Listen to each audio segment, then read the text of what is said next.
Welcome to the Great British Pinball Podcast, and here are your hosts Scott Rundle and Neil McRae. Well, yes, ladies and gentlemen, it's the one you've been waiting for. Many folks think the exciting thing about this week is UK PinFest, when actually, Scott, it's the UK PinFest special of UK PinFest.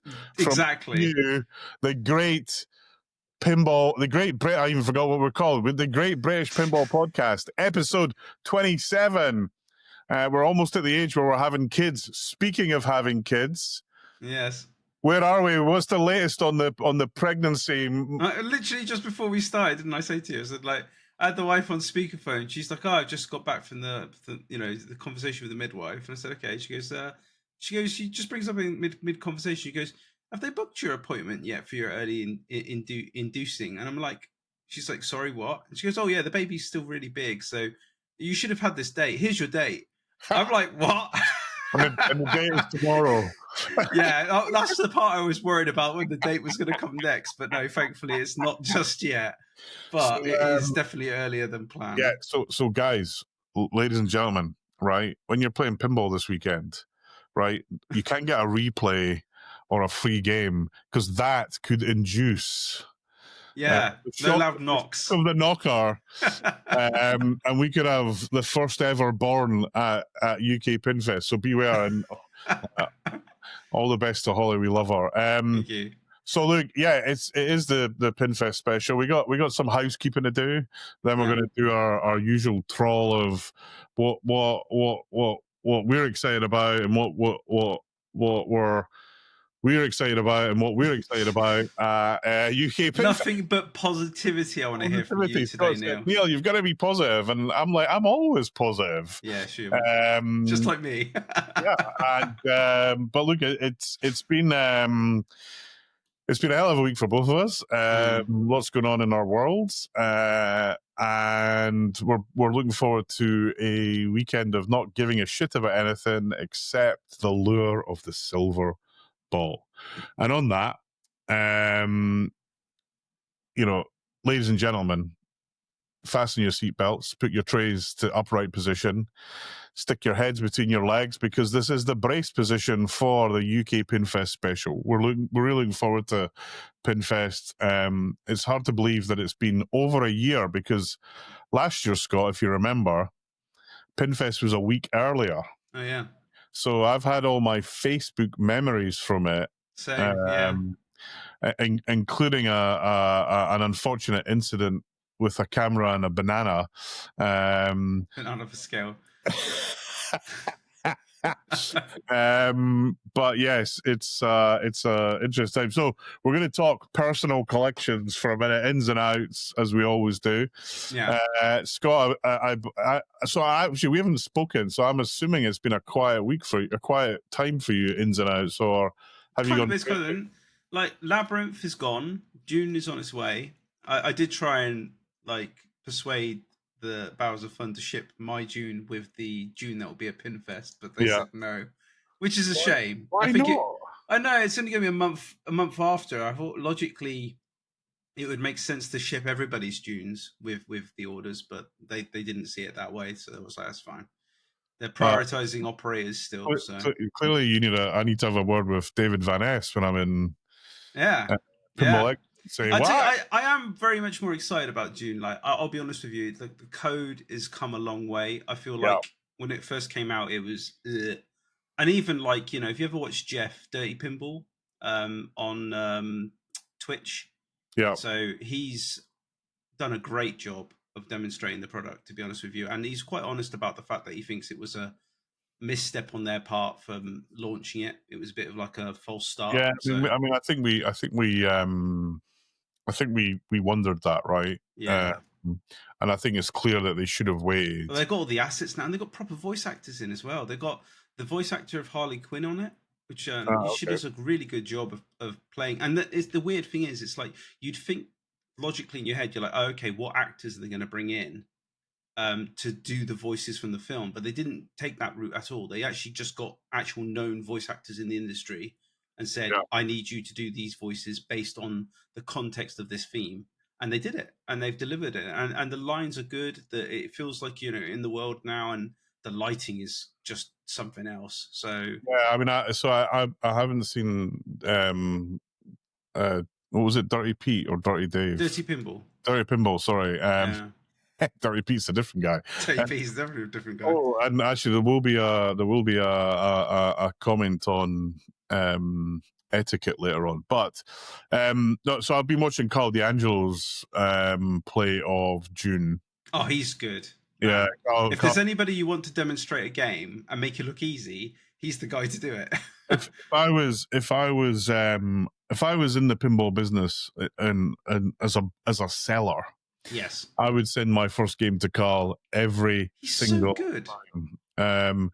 Carl gives a really, he does an amazing job of playing, but also the presentation of IE Pinball. His stream is beautiful. Yeah.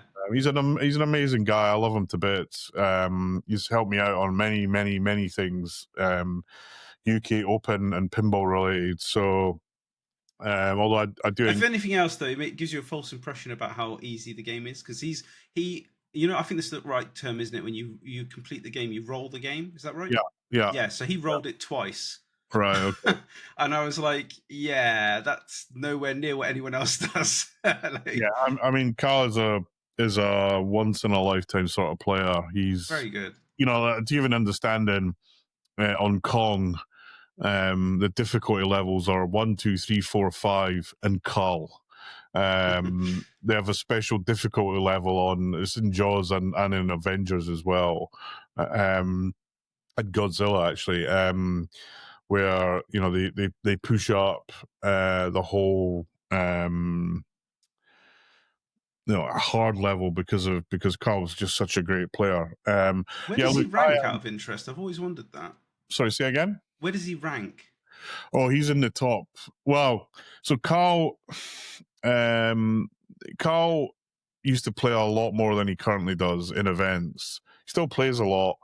And if he played like the other players play, he would be a top 10, probably top 5 player. Wow. He has won some big events, but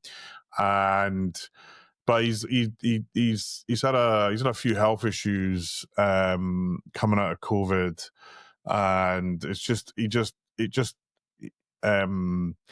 he picks up things, and he gets unwell a lot, so he kind of doesn't travel as much as he used to, and which is a great shame. I've been trying to get him to come over at the UK Open. I'd love for him to come over, and some other bigger events. Like he wasn't at the World Championships this year. He was there last year, but last year he wasn't 100%. Didn't play great, but I wish Carl the best, because he's great. In this world of pinball, he's a wonderful guy. Yeah. So you're waiting for June. Nothing else moving. It's well, I'm sure. Yeah, you're trying to tap into that scared stiff scenario, aren't you? I know you. Scared stiff? No. Yeah, no, not you. No. Surely not. I mean, like, for those that aren't aware, in the UK versus like US, there's definitely I would say a difference of opinion when games come out that are of a higher standard versus those that aren't. I think like there's market in the US to easily sell a game that's seen as a excellent condition game, not so much in this country, unfortunately. It seems that people just treat if it's covered in rust and it's immaculate, they're one and the same, basically. Yeah. So have fun with that. I mean, it's kind of ridiculous, frankly. And also it's like if something is what it is, then there's a knack to, quite often certain people will tell me, "Hey Neil, shut up." I'm like, well, why don't you preach your own freaking medicine, mate?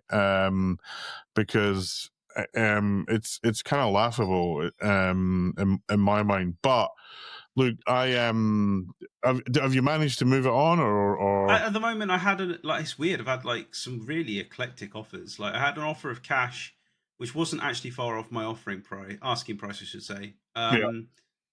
And then Holly was putting her foot down, saying absolutely no. And I was like, well, she goes, well, you're already selling it for less than what you bought it at. And I was like, yeah, but I'm willing to let it go for this. And she was like, no. And then by the time I managed to swing her to change her mind, he'd already bought something else. So it was like, well, that's that. Okay. Well, and then the other thing I was offered was a Mercedes G-Wagon. Which I'm not even joking. It just was thrown at me. I was like, okay. I don't really want that. And it was like, yeah, you just have to put a bit more cash my way and you can have it. And I'm like, 30 grand or something. Yeah, and I'm just like, nah, you're right. I get the fact that obviously pinball and eclectic car collections probably have some sort of like, except the fact synergy, but yeah, I mean, G-Wagons have been on fire except until like the last 3 months where the bottom of the market's dropped out of them entirely. Oh, really? Yeah, I'm not a car guy. I'm not going to lie. So it didn't really do anything for me. I'm not really a Mercedes car guy, but I was talking to a friend of mine who's a big car nut in the US, and he had two, one for him, one for his wife. Yeah, and his wife, I mean, he didn't want to buy it because he knew that it wouldn't last. His wife hates it, and he's trying to get rid of it. And to say that he's basically taking a spank on it that would probably pay for half of the pinballs in this room. Wow. He said not long ago a G-Wagon you could sell for more than you got it for. Now the market's just falling out the ass of them. Similar to pinball, isn't it? Let's face it. Yeah. But yeah, I was offered as well a Black Knight Sword of Rage Premium, which ironically I think that was my first Stern. Thinking back on it. That's right. Yes. Yeah, and I did miss that game, but like I was concerned about selling it on because I know what would happen. I would get bored of it. The whole idea behind getting rid of the game wasn't to free up money. I don't need cash. It's like it was more like I'm at maximum space. I'm being offered games from people where I'm like, oh, I really could get that, and Holly's like, no. She's like, there's no more space, and I was like, okay, I'll get rid of something. That's the reason as to why. It was just to free up space. Yeah, but you know what it's like. Absolutely. Look, I mean, I get shot because pinballs randomly turn up. Yeah. And I was gunned down. What was the game that gunned me down this week or last week? Can't remember. Some game turned up, and I literally got shot to death by why are you buying another pinball machine? You've already got 500s of them. You don't need any more. Yeah, you're worse than I am. I mean, I get my family came over on the weekend and they were counting up all the house. And then they said, you got 14 in the house. I said, yeah, plus this one in my study. And she was like, why? Why do you need that many? And I'm like, trust me when I say there's people who I'm friends with in the hobby that have way more than I do. Yeah. It is kind of it's a horrible hobby because you count it all up and you're like, oh, that's a serious amount of money I'm sat on here. Yeah, I mean, I remember like some of the other hobbies I've been into, PCs, games. I was into radio controlled cars. Yeah, even photography. You're buying a $4,000 lens. That's peanuts in the pinball world. Yeah, It's just nuts. So when you're buying a $3,000 camera, that's a lot of money for a camera. Yeah, it's only a third of the price of a fucking pinball machine, no? Exactly. Yeah, I try not to even bother telling people the price of games anymore. No, I don't get it. They don't get it. It's maybe one day it will be shown to be the idiots and the smart people don't buy pinball. So look. We should also, I forget, right? We should discuss Spike 3.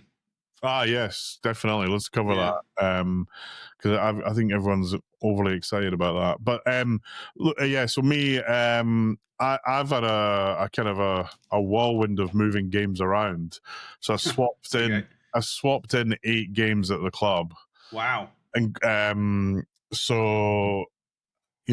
and a couple of Star Trek Next Gen. Time Warp's an old game. Kong. We got a Kong Premium at the club. Epic game. What else did I put in? Blackjack.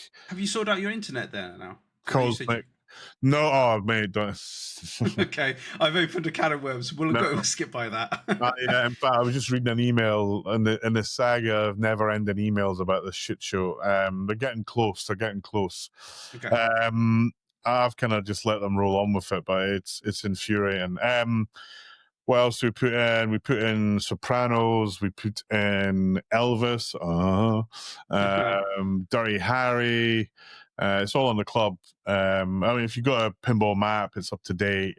That's good that you're games. keeping up to date as well. Or do people submit it and they're keeping up to date? No, I keep up to date. Actually, people who submit it drive me mental, because we'll take a game out for like a day and they'll update something and then we put the game back in and we have to fix it. I did have a moan at the pinball map guys and said, please stop people changing our freaking lineup.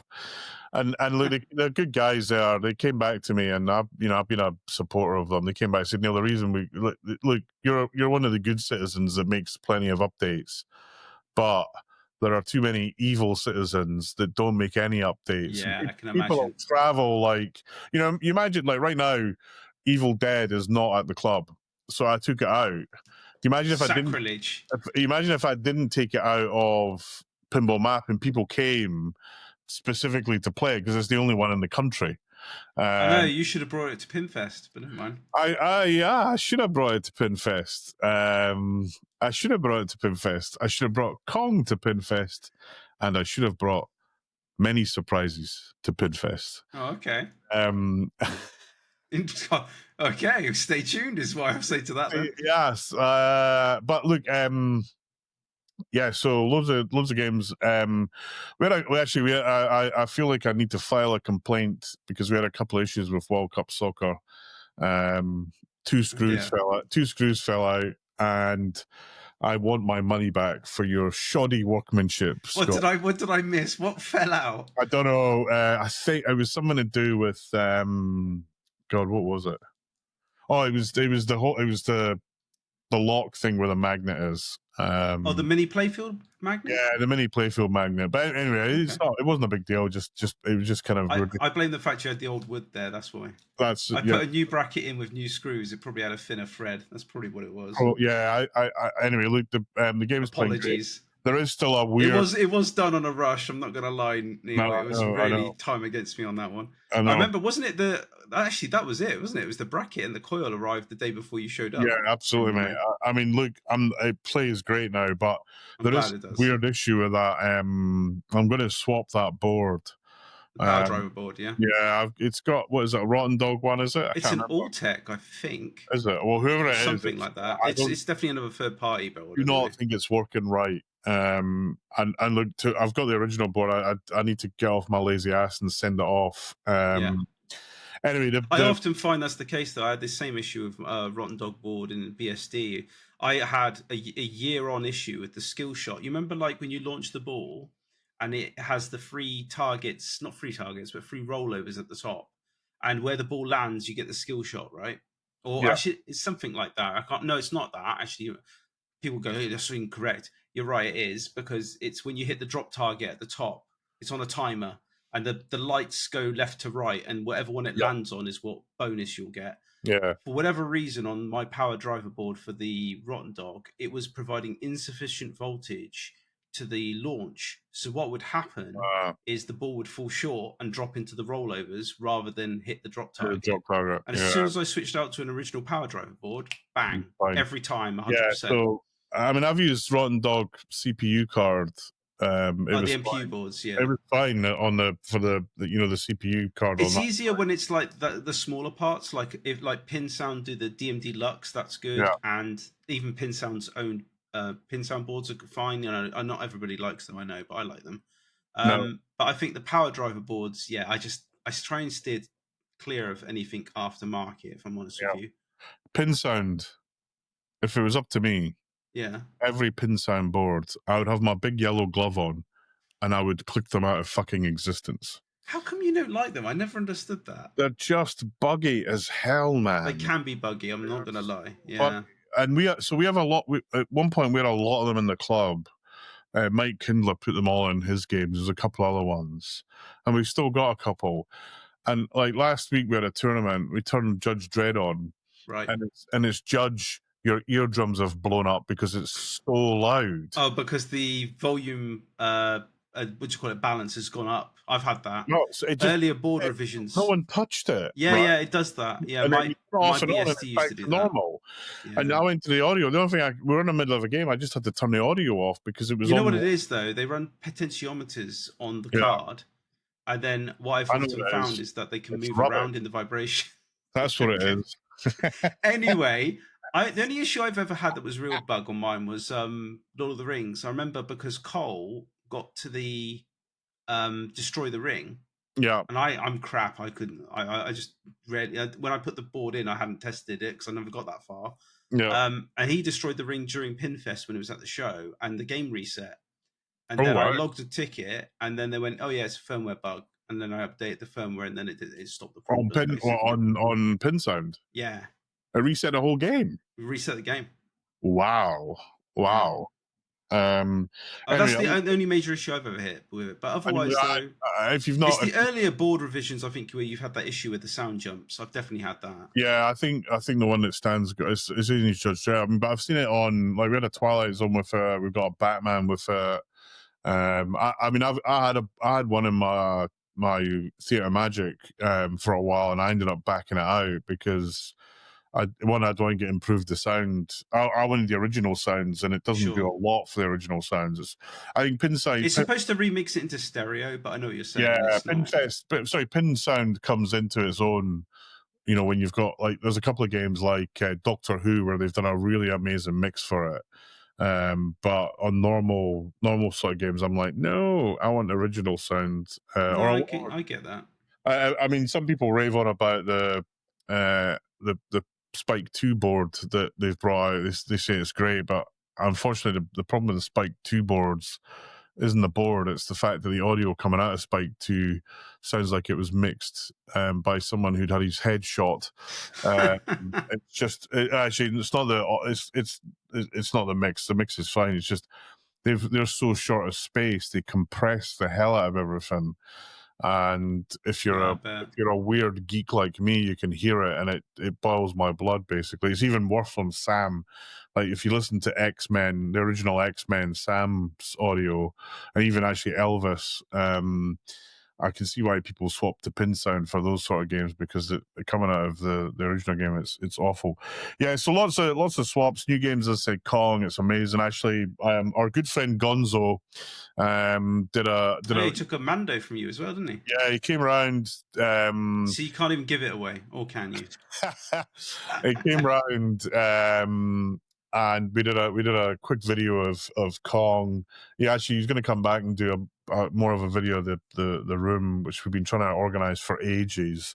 And then he was bringing, so the Kong that we've put in the club was the one that I let them use it to do the comparison video that he's done on it, Pro versus Premium, which actually quite a useful video. He's done a couple of them quite good. And anyway, he brought it around here, and he actually dropped it off to my lockup, my deep freeze, Tony, and he was talking about games. So, mate, if you want to borrow a game, just let me know, because they're all sitting in, and he said, "Oh, Mando." I was like, "Yeah, okay." So he just loaded it in his van, and off he went. He's loving it. So actually, he'll be at PinFest, and looking forward to catching up with him. But yeah, his he's the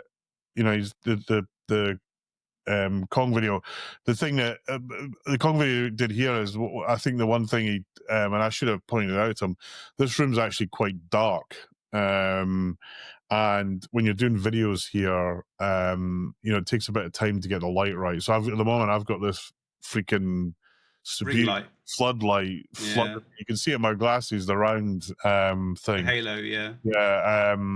To make me slightly less Herman Munster-like. And you just need a lot of light, so it's probably in the video looks a bit dark, but yeah, it was good. It was good to have him around, and good to catch up with him at PinFest. I think he missed. Was it last year he missed? I can't remember, but he missed one.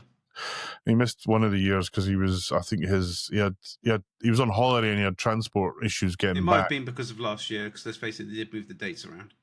Yes, yeah. I have a feeling it might be related to the bank holiday. Actually, yeah. A lot of people Well, actually, let's come to that later on. Let's just finish off on, on kind of what's going on locally.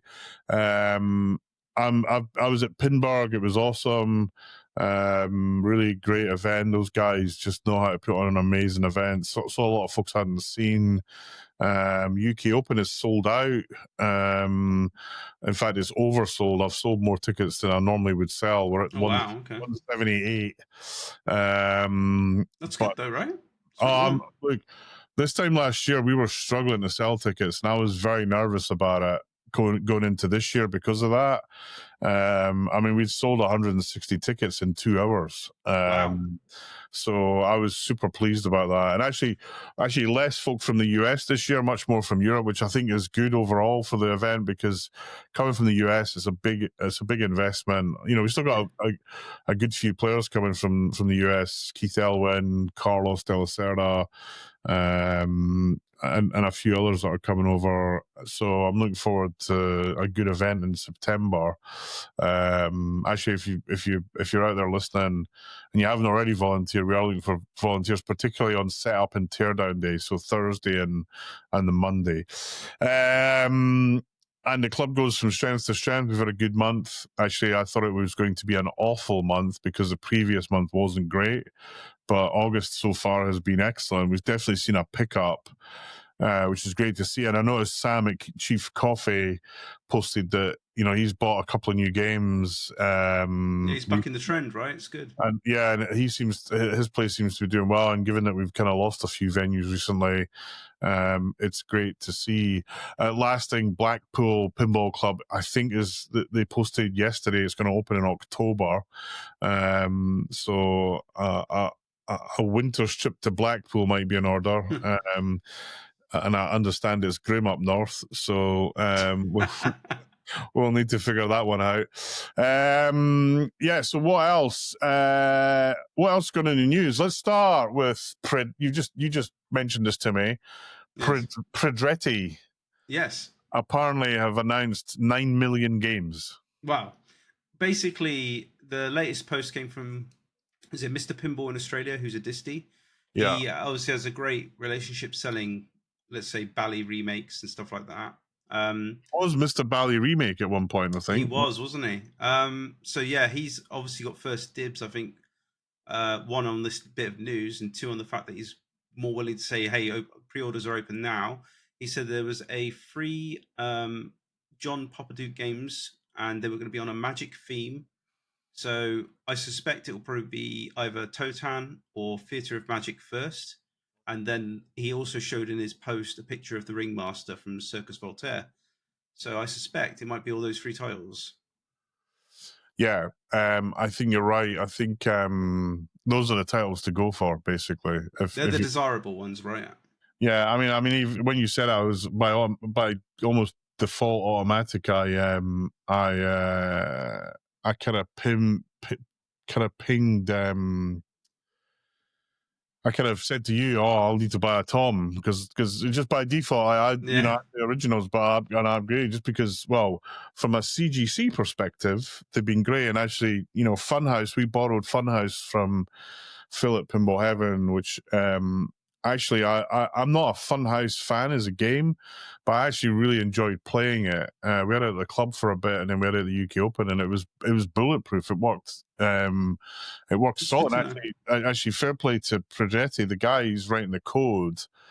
Who are the old? I think was it Team Pinball? I can't remember the name of them. They were the remnants of Highway. Oh, are they? Okay. And is it Anos? I can't remember the guy's name, which is embarrassing. I've got Andrea Progetti on my Facebook. That's Janos. That's what it is. It's Janos. He actually came over and gave the game a once over, which I was really, really happy to see. And there was one bug we hit, which turned out was fixed in a new bit of code, but at the time we decided not to upgrade the code because we played it and it was working fine. Right. But we did hit a bug, but you said no, it's fixed in that bug we hit was fixed in the next version, but it wasn't a critical bug that he said no, you've got to update for it. So, in the world of IT, mate, I don't know if you know this, but in the world of IT, it's -1, mate. Yeah, -1. N-1. -1. Everywhere in IT is -1. That did make me laugh. But yeah, so, well, look, fans of Poppadook are happy. Fans who own the current Poppadook games are probably slitting their wrists right now. I don't know. I mean, like, I don't think Monster Bash got affected too much by the announcement of the remake, right? Nah, I remember. It definitely did. At least for a while. I mean, some Medieval Madness definitely got affected, but actually, an interesting thing's happened whereby what I see in the market is people on a Medieval Madness, and it's $8,000 for or whatever. Actually, let's say it's not $8,000 because it's not. It's 10. Let's say it's $10,000 for original one, or $10,000 for a remake. So it's kind of equalized out with that's what I've seen, a bit of price parity between. Yeah, so I think the same is true for Monster Bash, although I have seen the interesting thing they did say, and I think they've done this to try and protect probably existing collectors. They said it would be a very limited run. Now I don't know what that means in pinball world. That could mean 500. That could mean 1,000. Let's face it. But if it's like 300, it could be 850. Yeah, exactly. The word limited definitely doesn't mean much in this hobby of ours. No. But I'd be interested to see what they do with Theatre of Magic, because it's like, if it's a code update, that'd be quite interesting, right? Because let's face it, Theatre of Magic is just hit the trunk again, here's a new mode, hit the trunk. Here's the wizard mode, hit the trunk. It is very repetitive in that respect. I love the game. I think it shoots as one of the best games ever. I love that left shot orbit that goes up the ramp and across. It's probably one of the longest shots in pinball, right? It's massive. Yeah, I mean, it's interesting. I need to get mine's currently in storage. I need to get it out because whenever I have a family event, Theatre of Magic's the game everybody goes to. It's because it's nice. It shoots easy. It's really friendly. It's easy to play. It's simple. Yeah. Poppadook was good at getting that, kind of easy to play, hard to master sort of approach to it. But I love the game. Circus Voltaire would be hard, I think, bill of materials wise, because that's going to carry a bit of a premium, right? Because of the screen and everything. Well, and also there's still a lot of parts for it that aren't made. So tooling's going to be a problem. The juggler, is it the juggler, the clown, the thing that pops up and down? The Ringmaster. Yeah. The Ringmaster, that's it. There's a lot of his parts that are unobtainium, so they're going to have to get them made. Wow. And that will definitely put a premium on it. And what was the third game? So Totan, yeah. Pity the fools that buy that, but it always makes me laugh because games I desire you absolutely hate. We are so on the opposite. It is quite funny sometimes. Totan is total. I know they say the code is dire, right? But again, it's okay. I mean, and then that bozo Mirko tried to remake Totan and failed. He did a 2.0 kit, didn't he? Yeah, and that he ripped. Well, I don't know the full story, but someone played it to me that he ripped some guy off who'd done his own recoding of it. All right. And something happened where there was drama, let's say, right? And him and drama, who'd have thought? I know who'd have thought. I remember though, TPF, Canada. He's such an asshole, but because he called him out in the show. He called him out. It was great. He was at TPF, and Chris was sitting in front of me. I love Chris. I mean, it's Canada. He's a freaking idiot, but I like him. And he went after him, and it was kind of funny because Chris was talking, and I think Mirko's German. Yes. And I don't think what he was saying translated at all. So it was almost like Spanish waiter. Can I have a large beer? You say a large beer, and I couldn't stop laughing at this because it was immediately immediately a complete farce. I was just waiting for what's his face from Fawlty Towers to swing in. Yeah. It was just an absolute farce, but and the whole thing kind of descended into a bit of a farce. But frankly, Mirko deserved it for ripping. He does do it a lot though, doesn't he? He takes people's. I remember when I had an issue with my Twilight Zone, so I bought the prototype run that he does, where it's the free magnet version. Do you see what I'm saying? When they used to do that, they call it the prototype playfield. Yeah, and it has a issue where it's supposed to say some text along the top of the doors where it says piano lights when lit or something like that. It's some informative text that sits on the front of the door at the top. Yeah. That is absent on his print. So it's just not there. And when I raised it with him, he goes, "That's by design." I'm like, no, it's not. That's not, You've just forgotten to do it and you can't be bothered to fix it. He did a scan of 9-ball playfield. It was awful. I mean, literally, I could have taken a photo drunk with my iPhone and it would have turned out better. And actually, Fair Play Pin Monk, Vic had a bit of a dig at him, and he actually he improved it, but it was still not 100%. And I don't get it, right? He must have spent hundreds of thousands, if not millions of pounds, building the solution to do these playfields, and then to cheap out on the last colors or the text or whatever just it is to fix an error. Why? Don't know. And it can't be that hard, man. You just have to open up in whatever he's got, AI Illustrator, Photoshop, whatever he's doing it in to edit the graphics, add the text in. It doesn't make any sense whatsoever.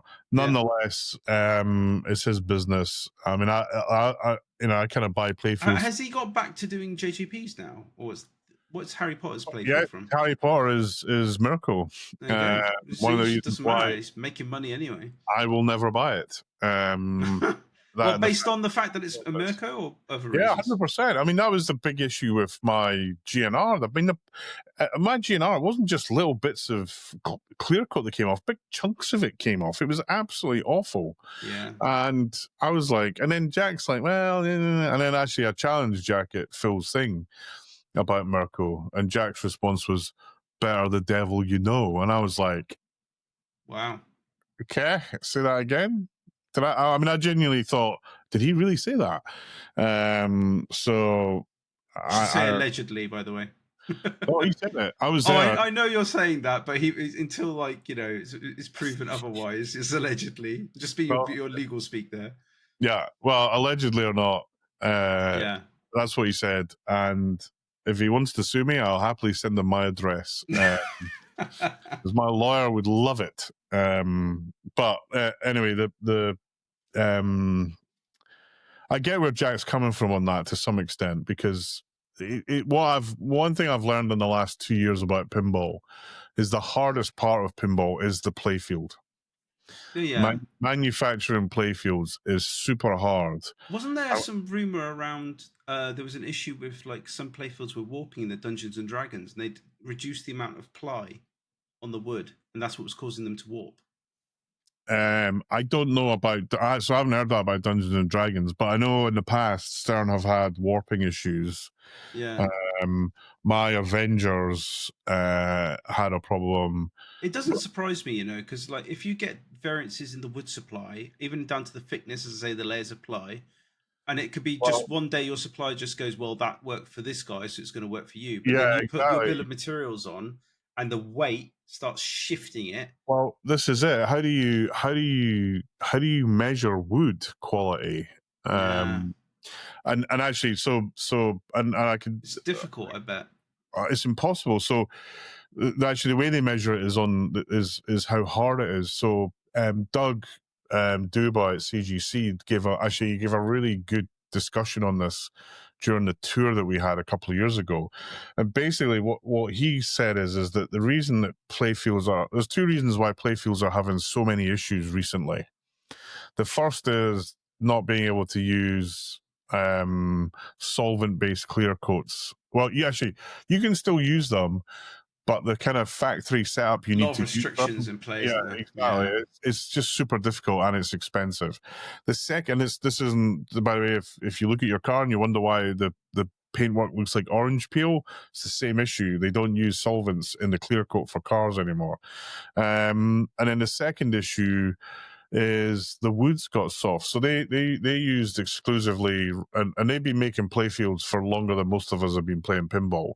Sure. They basically using Russian birch, and basically the big issue with it is the age of the wood.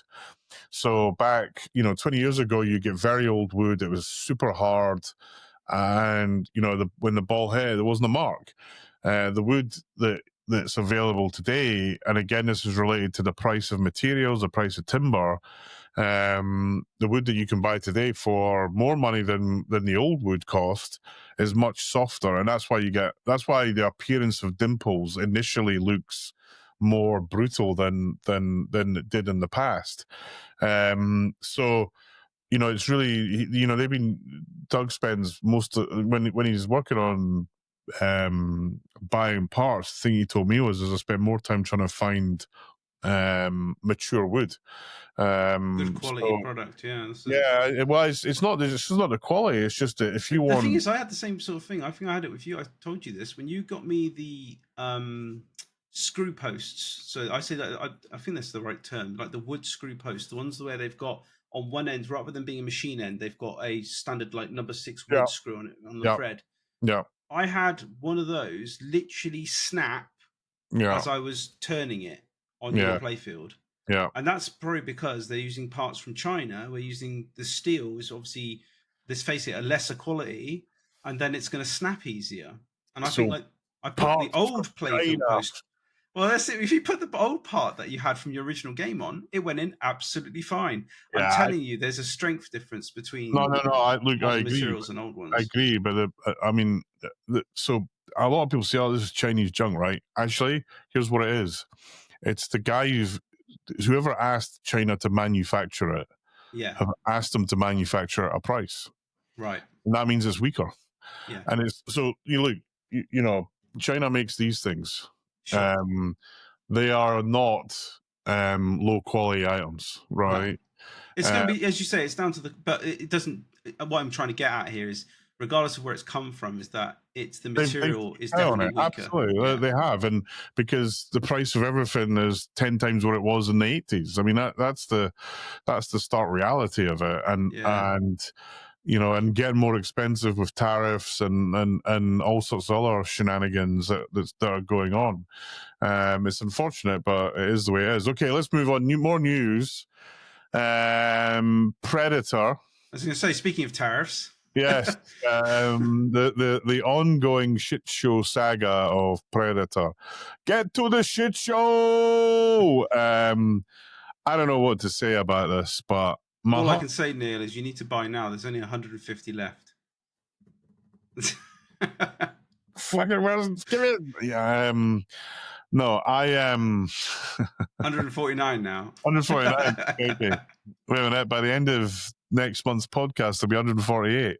I don't know what to say about this. First of all, you know what makes me cry? There was a moment, I don't know, I think it was a day long, Scott, where Predator was perfect. And I'm thinking, it was definitely looking exciting. Yeah, absolutely. I was thinking, have Pinball Brothers finally pulled it off? Yeah, they captured that lightning in the bowl. We had this whole pre-hype bullshit. Terrible.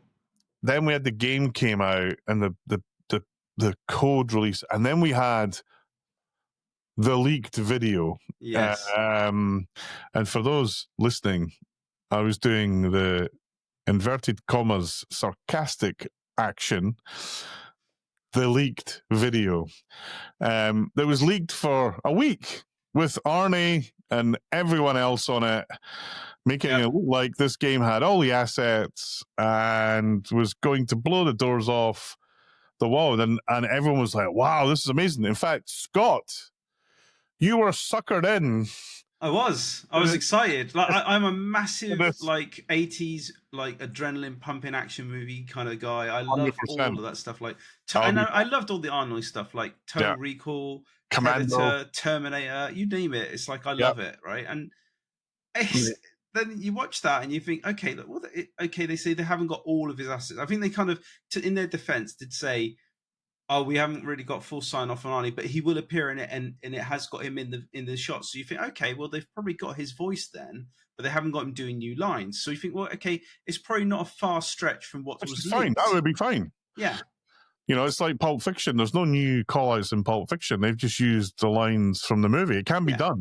But to say that, you know, that video being out there and people seeing it and thinking, oh, I'm going to get one of these on a non-refundable deposit, that to me was like, and I honestly never, ever believed that they had Arnie.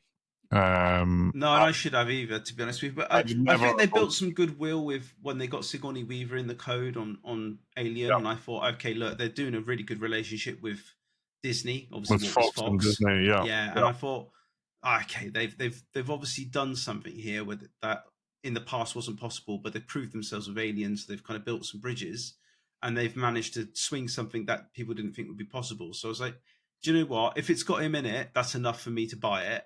But I mean, this will make people have a heart attack. I was super close to buying it because I am a massive Arnie fan. Yeah, I'm a massive Predator fan, and for one moment the cube was gleaming. You know, I was like, this is awesome. They finally not fucked up, and then reality came. Yeah, and it quite quickly went from the gleaming cube to the gleaming or the not so gleaming pile of shit, and it's depressing because it's depressing because now there won't be another Predator pinball machine with the full assets. That's what I'm upset about. Yeah, I mean, what's going to end up happening is someone's going to get the code and hack it, have illegal stolen copyright theft, like we have in Jurassic Park, the with the movie clips, etc. That is what I predict will happen, and you know, I can't help but think I think what I'm confused about is going back on their latest announcement where they say they've sold out, or other than 150, and the original number, and again they've been dancing around this number. I swear they did say they were making about 800. It was on a podcast somewhere. It was on a podcast that they were making 850 of them. That's it. And now it says that they're going to finish production by the end of the year, and there's only 150 left to buy. Yeah, and everyone's supposed to believe that they've sold. There's no way they've made that 850 games in 6 months. I mean, like, even when Barrels of Fun are running at full pelt, they're not. It takes them a year to make 1,000 games. Yeah. And it's not, I mean, and even as long to sell them. I mean, they haven't sold out of Labyrinth. No, I think they have like about 30, 40 left or something. Yeah, so I mean, don't get me wrong, I think Predator's a better IP than Labyrinth. Absolutely is. But, you know, I kind of feel like that on this they've shot themselves so much in the foot, they've got no toes left. I mean, well, it's the fact that they've probably must have. I'm trying to understand how this works with the disties in the US as well, because they've now said you can buy the game from PB direct. USA Sales direct, with the all-inclusive tariff price. So what happens to the disties that have signed up for games and now have to pay for the import fee from when they get their 5 games or 8 games or whatever they want? I mean, my assumption is they've been shafted, mate. I mean, it makes you wonder what. I kind of feel for the distributors that have put up with a lot of shit from Pinball Brothers and Highway and the whole Alien through to now saga, and they've stuck by them, and it feels like the rug. I mean, I to be fair to Pinball Brothers, they didn't bring the tariffs in. No, they're a victim of political circumstances. But look, when they announced Predator, the tariffs were in the news. This wasn't so. They knew this was already a rumbling issue. Yeah. Exactly. So I kind of, this was the whole thing. I mean, just the whole timeline of this just makes me cry with missed opportunity, mate. That's what makes me up. That is It the thing doesn't that help as well, makes isn't me it? the They've most. been in the posts recently over quality of their products, like Queen, Yeah, rusting. so I was going to mention that there's this. Yeah, go on.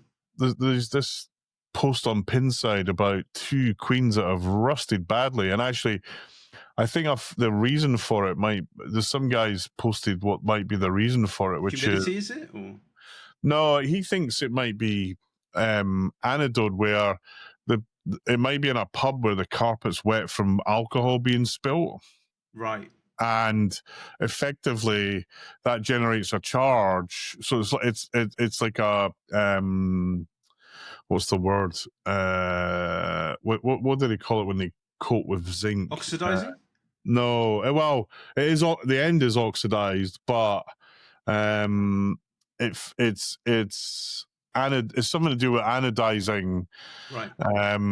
I think they've been unanodized. And I'm not an expert in this, so please feel free to correct me, Wald. But effectively, they've done a kind of reverse electrolysis and taken the zinc off of it, which then allows it to rust. Oh. That is my kind of.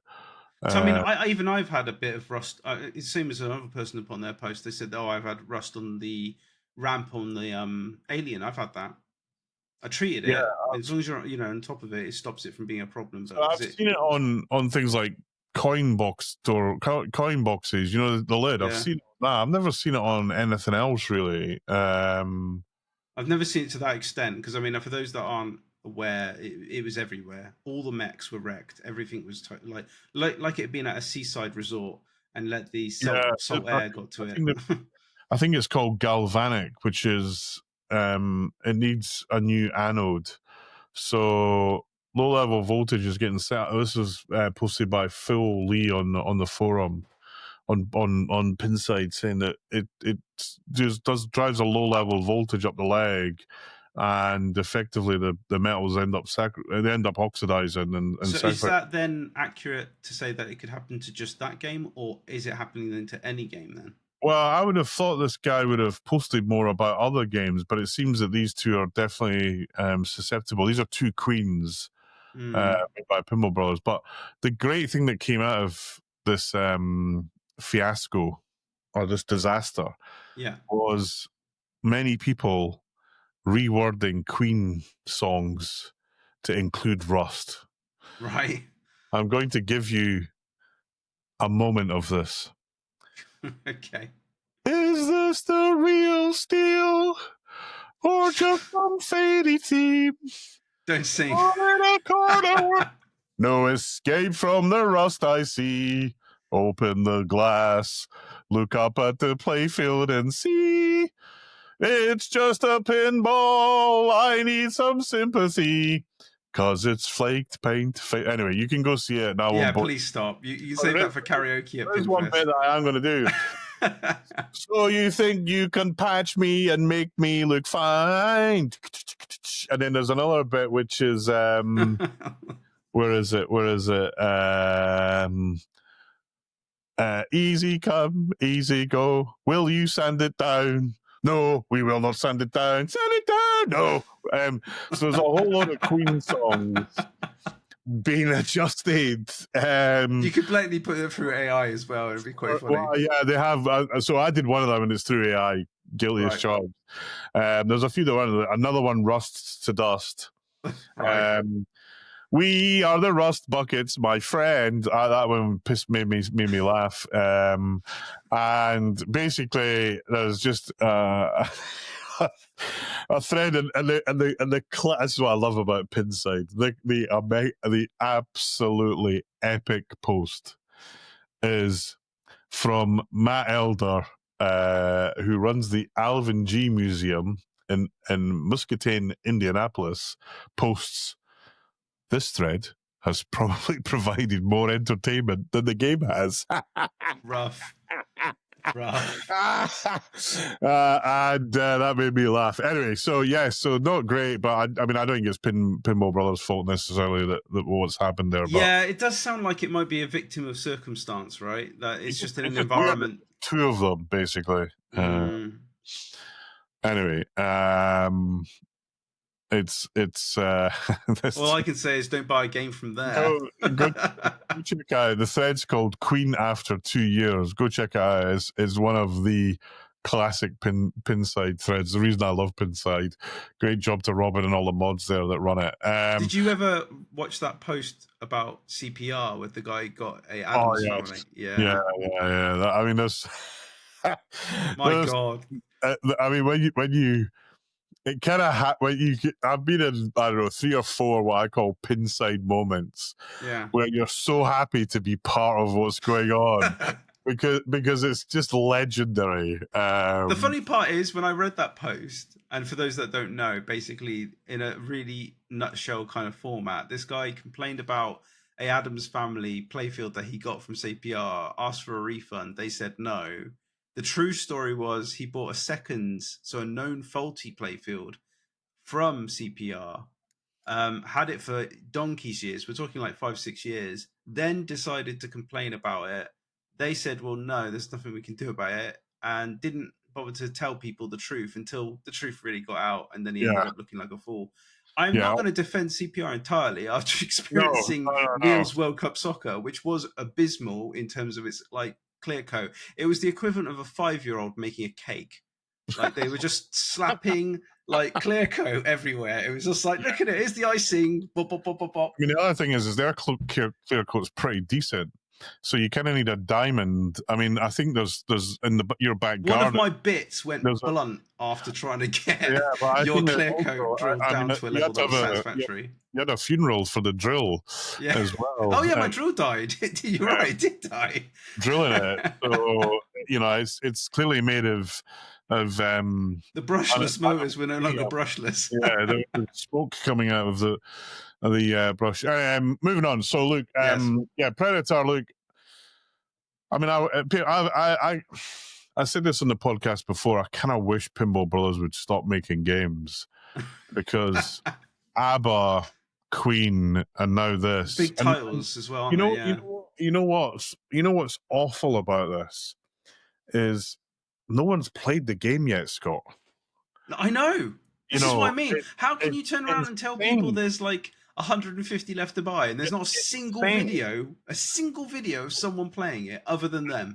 I was almost going to email Daniel and say, "Hey, Daniel, let me fly over to Sweden. I'll come and see you. I'll bring my streaming rig, and we'll do a proper." I tell you what is a sin as well, and it's for those unfortunately looking maybe potentially forward to having it at PinFest. Unfortunately, it won't arrive at PinFest because they haven't got the game ready. So. It's so frustrating. David at Retro Arcade was trying his hardest to get that game here in time. He managed to get Dune, but didn't manage to get Predator. I actually wonder if it'll even be ready for Expo. I kind of wonder. You have to wonder, right? With tariffs, with just doomsday, and I could just I don't know. I kind of. Speaking of doomsday, should we move on to American Pinball? Yes. Well, we go from bad to worse. Yes. Cuphead cancelled is the rumor bouncing around. I don't think it's been officially. Well, the thing is, it was never officially announced anyway, so there's nothing to officially de-announce. It's kind of like it's been de-rumored. De-rumored, De-rumored. No, nothing to see here. This is not the pinball machine you're looking for. It doesn't. And they've cancelled the trademark on their name. Well, actually, no. So I found out. Oh, no, you're right. It was something along the lines of the person who had hold control of the trademark renewal had left the business. The mail bounced or something. I've looked that. I've actually had that on a business of mine. It happens. Yeah. And look, they're still pushing their games. In fact, there's a holiday special this weekend. I don't know if it applies here in the UK, but there's some bargains to be had. I mean, Hot Wheels is a pretty fun game. I like it. You can pick it up for $5,000 US. It's insane. That's mad money. If I was in the US, I'd definitely buy one. In fact, I am tempted to try and pick one up and ship it over. I'm still tempted to get a Galactic Tank Force, but Holly won't let me. She was like, "No, this company's dead." So, I was like, "Yeah, but it looks good." No, I like it. I played it. I think it's a great game. I think Norman always does good games. Actually, there'll be won at PinFest, although I'm slightly nervous as to how well it'll play. Under duress, sort of thing. No, because partly, but also where the origin of it might mean it's not as in tip top shape as we would hope. So the cup. I don't know. I mean, American Pinball just. I have a feeling about it that actually everyone's fine, but they're just not communicating. They're trying to get American inventory Pinball cleared, aren't they? version really? 3 up and running. They want to close off version 2. We had version 1 up, which ended with Hot Wheels. Yeah. We've had version 2 with David Fix. Yeah. We've now got version 3 coming. I think this is ultimately the final version. I think I'm hoping this. Maybe it's not true. Everyone always says their build quality cannot be faulted. I mean, that's the thing, right? It's like. I went to their factory. I played Barry O's, the prototype of it. It shot really well. I was excited about it. I still went out thinking it's not going to be about barbecue. That's just a code name. Yeah. I think that's the thing. They need somebody at the helm that goes, this license, this theme, go, and that's it. It just needs the right license, the right choice of theme. I know they're kind of being the purveyors or pushers of original titles, right? Because they had Oktoberfest, Houdini. I remember Hot Wheels is licensed. Galactic Tank Force. Yeah. And I just thought, my Alexa, shut up. They're basically. So she even knows. I don't know how to help you. I think this thing, right? No one knows how to help American Pinball. I feel like for me, they need to get a license that speaks to everybody, that isn't too expensive, that isn't going to break the bank, comes in at the right number to make people go, this is the game to buy. And then hopefully they can come back from this. My worry is that their credibility is just going downhill. That is exactly the bit I was going to focus on. Even if they come up with a monster pin tomorrow, who's buying it? Who's going to risk it? You've got to be risky, yeah. It's a big risk. And actually, I feel Ryan, the guy that works at American Pinball, he did the Sonic the Hedgehog homebrew, gets his dream job being a pinball designer at American Pinball, just as the wheels fall off of it. And I feel really bad for him if he's done the design for Cuphead. If it really has been canned, I really feel for the guy, because it's like, it's like part of his life. He's probably spent a year working on that. Or more. And probably more, just for it then to not materialize. So, one, I hope the rumor's wrong. Two, American Pinball, get your shit back together quickly, otherwise you're going to you had a decent business, you're going to wake up with no business. It's not good for the industry. No. It's not good for the, when we got, the Pinball Brothers and Doomsday, we got American Pinball not exactly firing all thrusters. It's not good to have that in the industry, and pinball is DPX have got their own issues, right, over the top with Alice in Wonderland, having a bunch of challenges, and pinball is definitely, the tide rises in sync. So if some people are having a bad day, it affects all of them. People say that's not the case, but it 100% is. And I really hope that all of them come good, because again, I've seen the potential of what they can do. Galactic Tank Force is awesome. Predator, like, for that moment, the cube was gleaming, and they're not far away from it. That's what infuriates me. It's just, I would have just gone, because apparently they're going to lose the license by the end of the year, right? So that's what was. I think they've probably had some choice to say, you have this much money left, time left, with the money that you've spent. This gives you this opportunity to make this many units. They probably then thought, okay, we can renew the license as long as we sell 500 units. Exactly. But who in the right mind agrees to something like that? Yeah, and then who in the right mind says, "Oh, we're going to do Predator without Arnie." It's just like, no. And look, you wonder. I reflect on John Wick as it's right in front of me. Stern, the whole guns on the cabinet thing. I genuinely believe, having spoke to George about this, that had Stern known about this limitation, they would never have done it. They'd never have pulled the license. Yeah, they've done the Yeah, license. by the time this happened, I think they were like 6 or 7 months into the design effort. Right. And that's probably $2 million of investment, at least. Because it's not just the money they've spent, it's the money that they then need to spend to do something different. Is it Lionsgate, right? Lionsgate, yeah. Yeah, because they've done June as well, and they had delays, let's face it, getting the assets done and approved. Yeah, I don't know. Maybe they're a bit difficult to work with. No, well, I don't think so. I think they were just genuinely surprised that they couldn't do it. I mean, actually, my John Wick does have a gun on it, because I've got a WizMod panel on it where he's got a gun holding it, and actually it makes all the difference. So if you do want guns on it, go. So you're saying with Predator that what they need to do is stick an Arnold sticker on him, and then he's good to go. Well, and also fire the guy that they've got pretending to be Chewbacca. That would help as well. Oh God, that impersonator is terrible. Honestly. Right, moving on. So let's cover Stern for a minute. So let's very quickly deal with Keith Elwin leaving Stern. I don't believe it. I think it's utter bullshit. I think Keith is an amazing guy. I got huge time from and I think everyone, I think of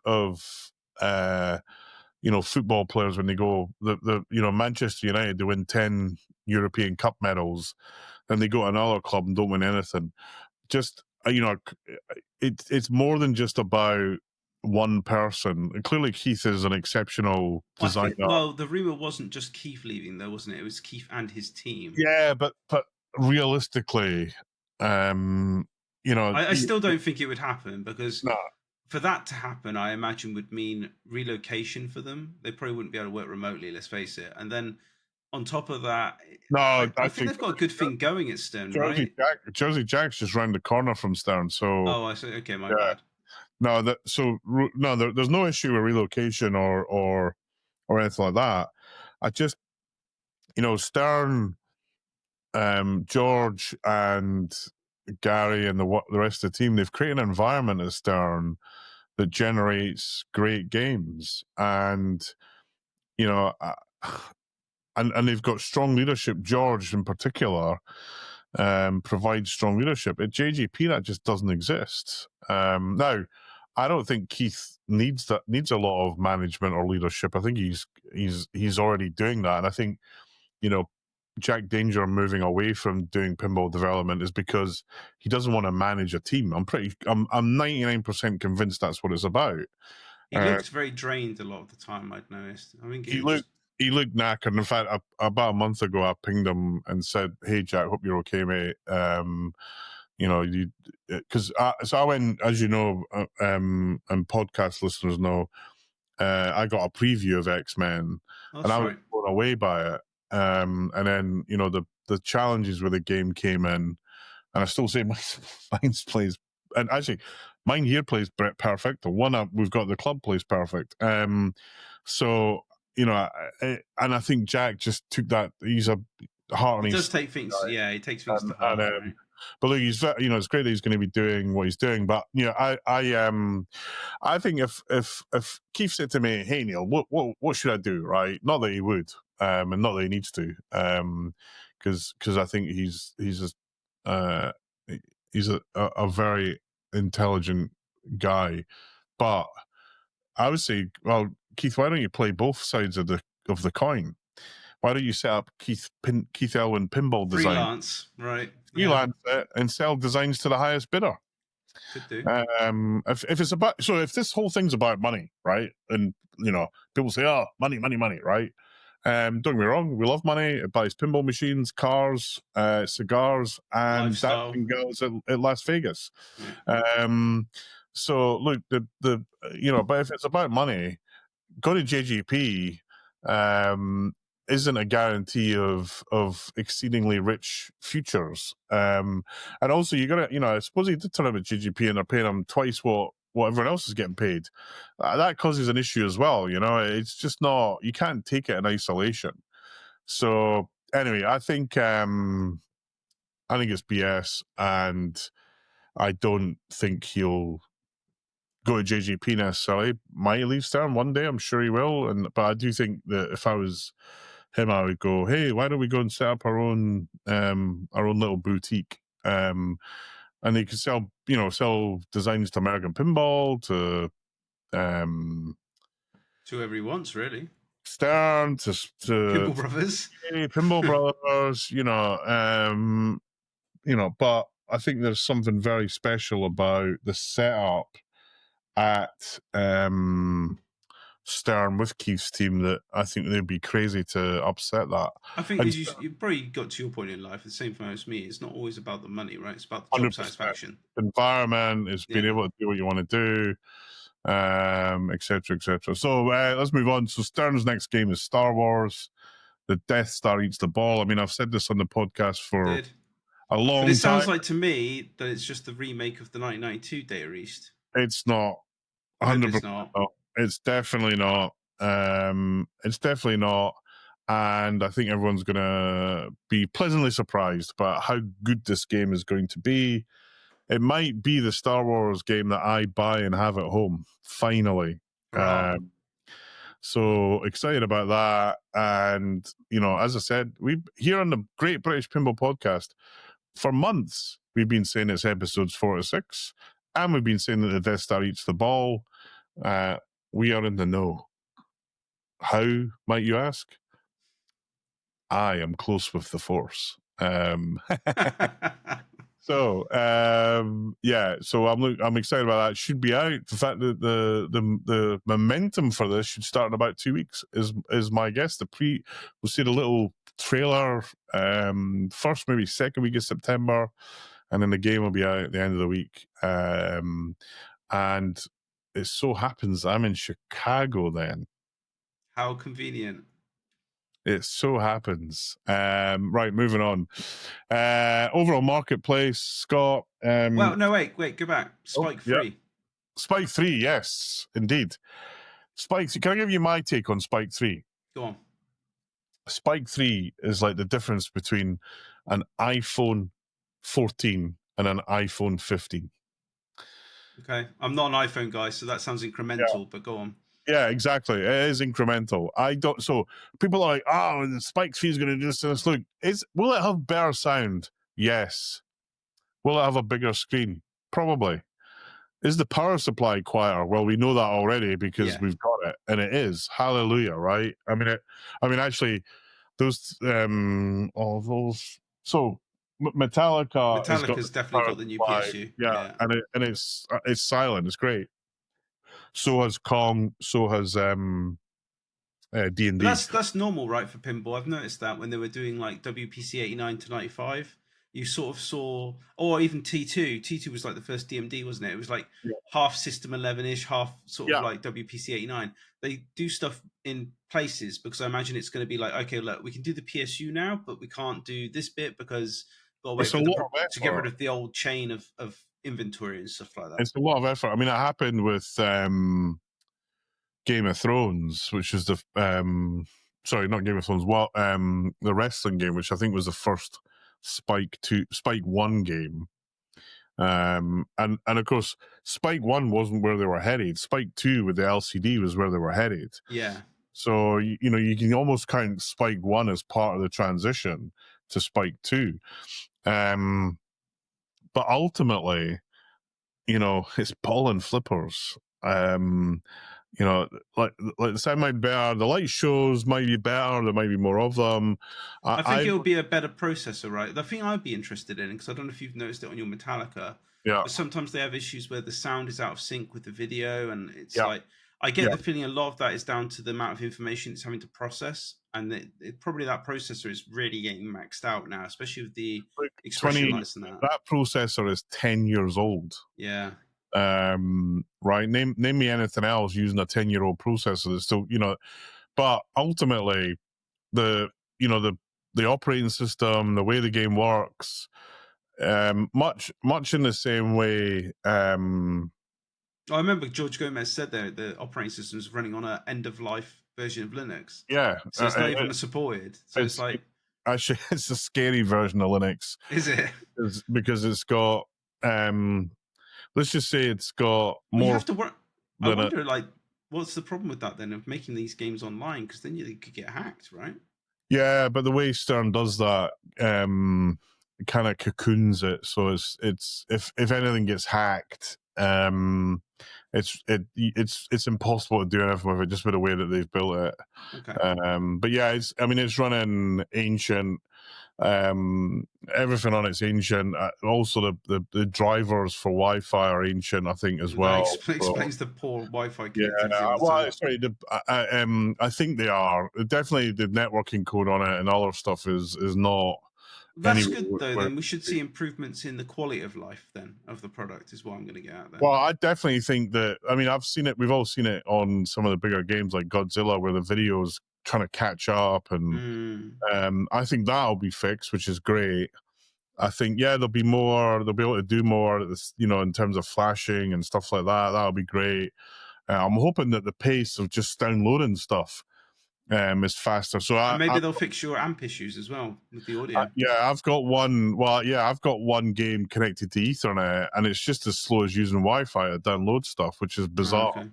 But I think ultimately that's a limitation on the I/O of that board. Yes, I would love to see them to be able to use lossless sound rather than the compressed sound that I think they're using. I don't know for sure if that's the case, but it would be good for them to do that. The thing I'd like to see, though, is I'd like to see the bass speaker in the cabinet be banished, and a proper set of 2.1 be put in the back box, because the setup that they've got, if you've got a Spike 2 game, right, go disconnect your bass speaker and adjust the back box speakers to include the bass, and you'll send me money for saying, holy shit, Neil, why didn't I do that before?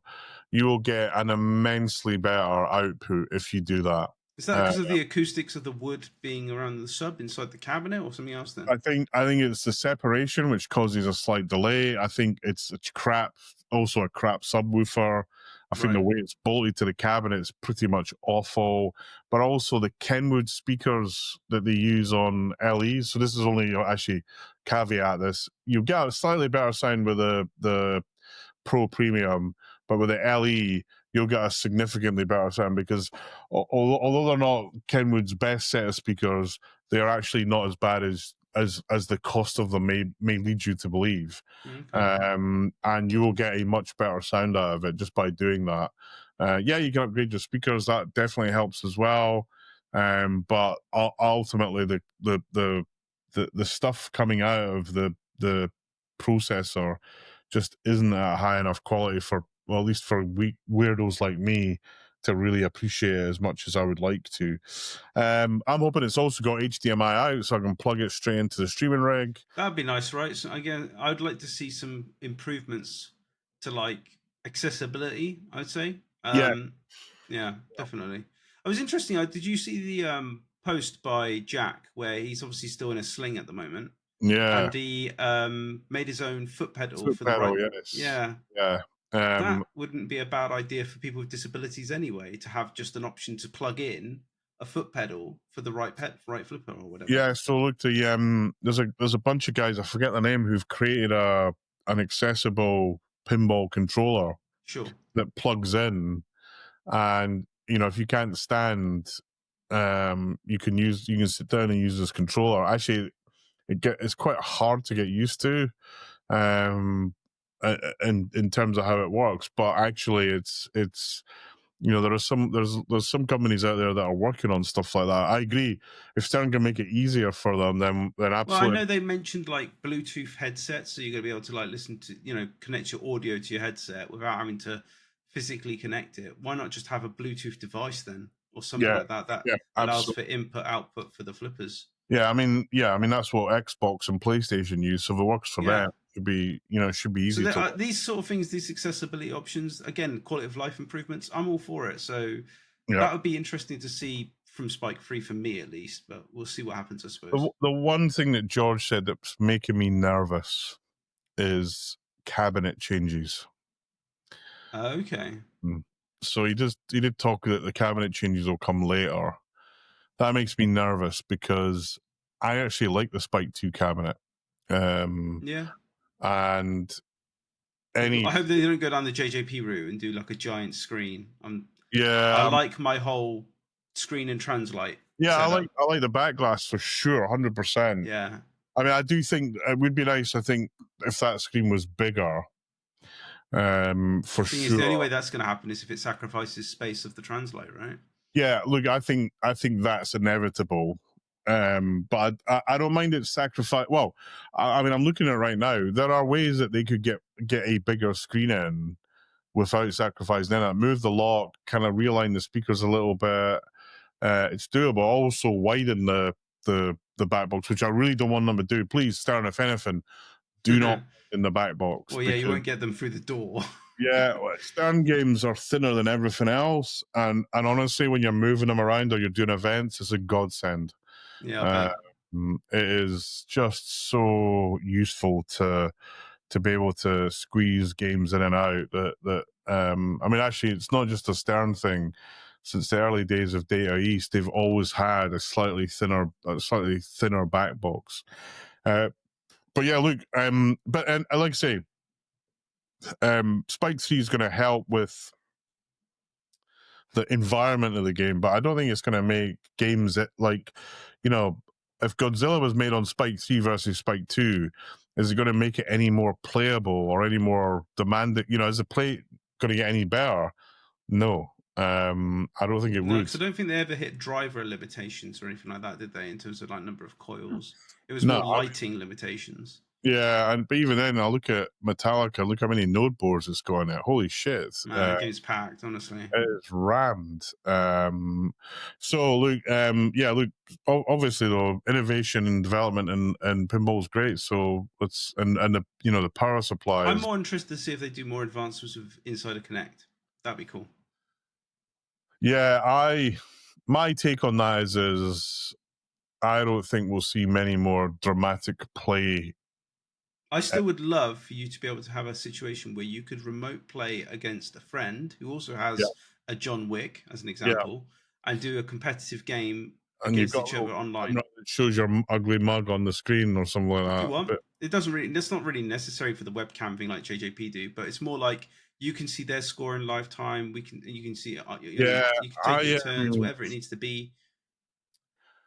They can even code a game that has competitive play against each other, like an NBA fast break. Yeah, almost like a head-to-head. Yeah, look, I think that would be cool. But I think it's harder to do that than people realize. I'm sure it is, but I definitely think it would be a limitation with Spike 2 at the moment to do that.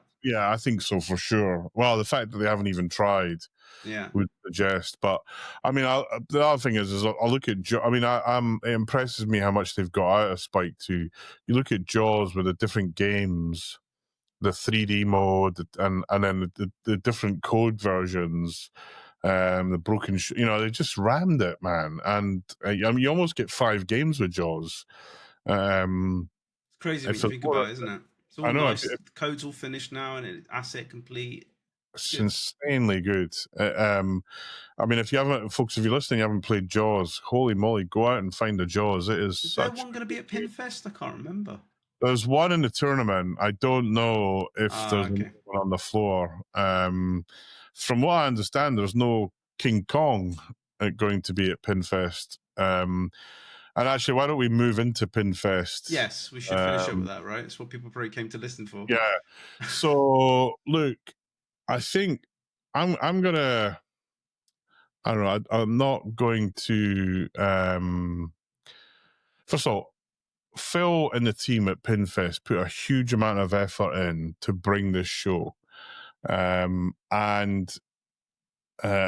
I always appreciate the effort that they put in. No one, and it seems true stuff I do. Everything Phil and the team tried to do is to make the event great. Sure. And they I appreciated when they brought David Fix in last year. That was nice. Yeah, I mean, I know it was David Fix is gone now, but it was still nice to have a speaker there. And I don't know if they're doing absolutely. anything this year. I mean, it would be great to have more speakers. Yeah.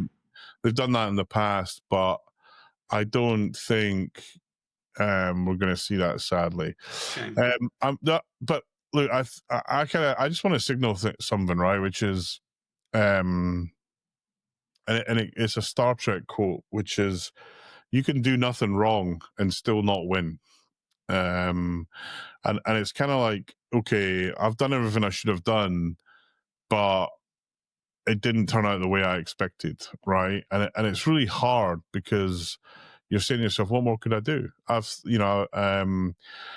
But there's certain, I look at the kind of metrics of PinFest. If I think of not last year, but the year before, it was rammed. Yeah. I think I was the one after COVID, was that? I can't remember, but it was so packed. Last year, it was packed at a couple of points in time, but I didn't feel it was quite as busy. And this year, what surprised me is so many people saying, "No, I'm not going." I've had a few people tell me they've changed their mind and not going now. Yeah, James from Majestic, Ian Waring, just a lot of folks saying that they're not going to go, and I was thinking, crikey, is this? I mean, another thing we need to remember is the pinball community isn't the pinball audience for UK PinFest. It's bigger than the pinball community, so it might just be in the community. But the other thing that I looked at was the pin donations, and I noticed that this year versus last year, there was about 50 different people donating games last year. This year, it's 30. But for a long time, it looked the list was quite small, right? Yeah. I mean, you're not taking a game, are you? Well, no, I can't. My wife is obviously. I can imagine we lift the pinball machine, something else might pop out. So it's That's a very risky. good point. Yeah, I normally would have. I normally bring two. So yeah, I'm not taking any games. It was just the effort of it last year. I just thought, you know what? I took Pulp Fiction. It was easily the most played game at the event. Yeah. And I think the one thing I've noticed is that obviously I don't want to rain on anyone's parade, but for me, like Pinball Heaven's lineup of games was probably more desirable for me than PinFest is. So it was quality over quantity is probably what I would say there. And it's just coming from somebody here who's like, I've got my games at home. Do I want to play another Bally Williams game at PinFest? No, I want to play a latest gen pinball machine, whether that's Kong right or X-Men, stuff like that. Yeah, and right now, what the last few releases, Harry Potter, is he going to be there? No. Predator? No. June, yes. Okay, we got June's one. Good, yeah. I'm looking forward to play. I also, David's got Princess Bride, but actually that's a 2-year-old game now. Yeah, I was hoping for Portal over Princess Bride, if I'm honest. I knew it wouldn't arrive because they're still building them, but... okay. But that's the problem, isn't it? I feel like because the UK is a small scene, we're not really seen as a place where people bother to actually put their latest titles there, which is it's a real shame, because it's like there are people here. I still feel this is the biggest event of the UK. There are people in the UK that have money, and they're not going to be able to. I don't know. I've got a lot of people I know, at least, that say I'm not going to buy a game now until I've played it, and now we can't play it at PinFest because it's not going to be there. But then I look at the flip side of there's almost, I think, 36 Brits going to Pinball Expo. Sure. Those are 36 pinball buyers, and then you look at Phil Palmer's event. He had all the new games there. Yeah. He didn't have Kong because it literally just come out.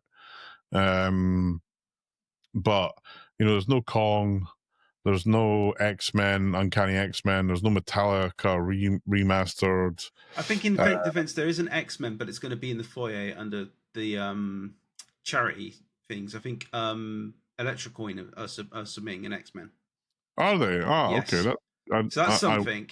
But I would have preferred it to be in the event, because the purpose of going to PinFest, for me at least, is that you pay your submission, you're going to get access to these games on free play. And whilst I realise it is for charity, it's still frustrating to think, well, the only time I'm going to be able to play it is if I may as well just go to Funland and go play X-Men then. Do you see what I'm saying?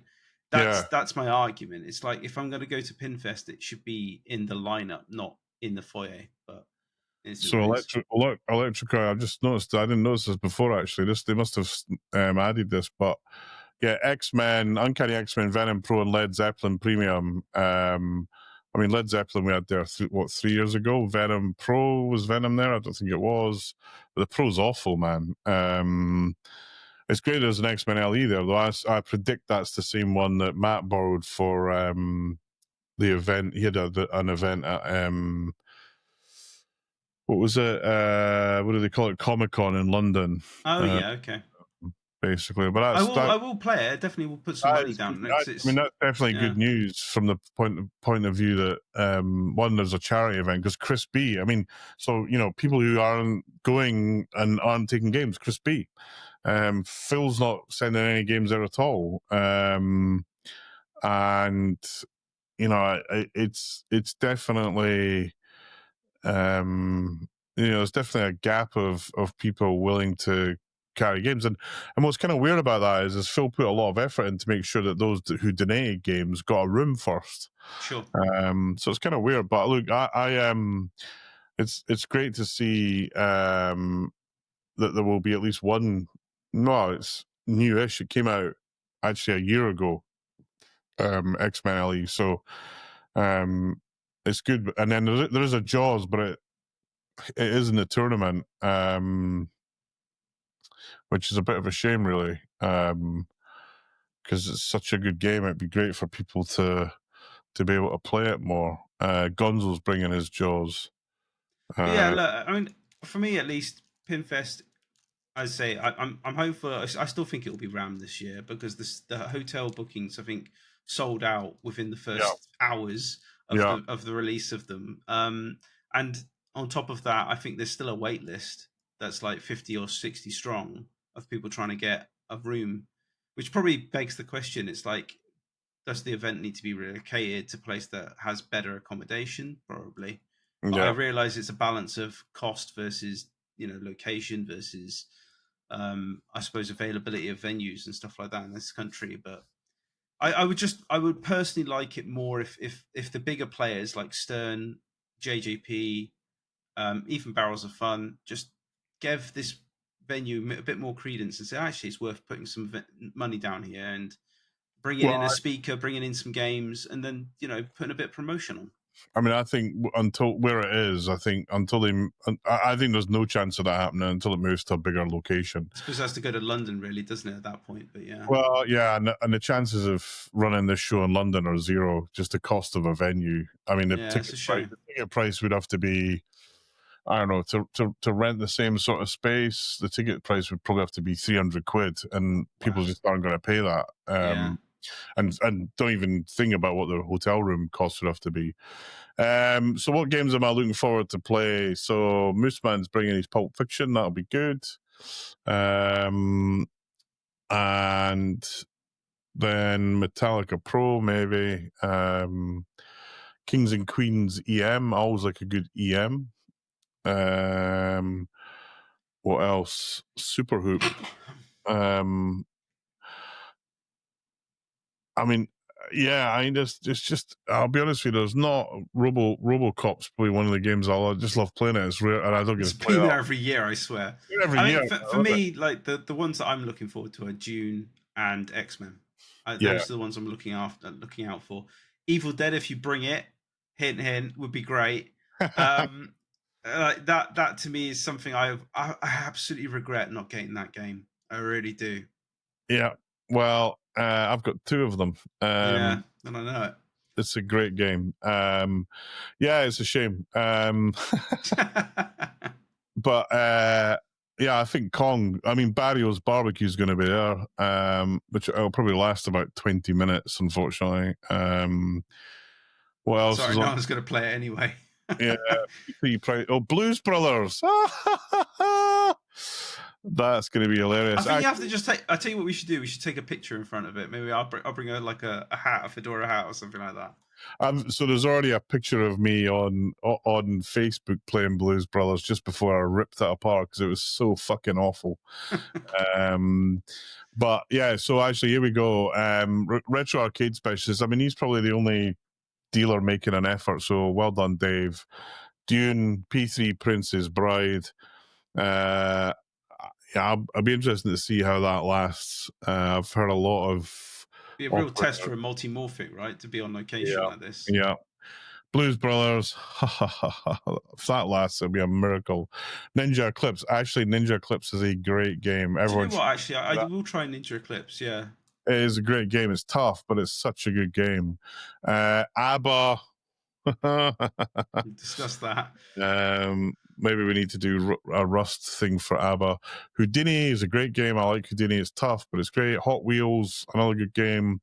Funhouse, I'm assuming that's that'd be the Predetti one. Predetti one, yeah, because Predetti there's now 2 dealers for Predetti, so Phil can sell the back box and Dave can sell the cabinet. A Polycade, whatever the hell that is. I think that's been distributed through American Pinball. You know, it's like a MAME cabinet. Think of it that way. Yes, yeah. I saw that. Yeah, modular like I/O panel on the front. Really weird stuff out I saw a picture of it. Ad Yonkers bringing Big Ben, Jungle Queen, and Phantom of the Opera. Actually, 3 decent games. And he's bringing them all the way from Holland, which is mental. I wonder how he declares them when he brings them into the country. The Pinball Amigos will be there. I have to say, if I had a wish, it would be, don't bring the Pinball Amigos anymore. I've seen Despicable Me, and actually Mario Brothers. It was awful, mate. I'm sorry. It was utterly awful.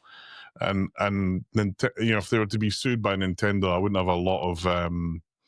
I don't often speak positively when Nintendo act like an idiot, but they really are harsh on copyright, aren't they?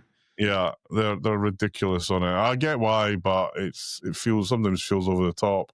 Actually, the guys at Medway are bringing a bunch of games: AIQ Pro, Guns N' Roses, Dirty Harry. It means I think there'll be 3 Dirty Harry. Do you know what I would have liked to try?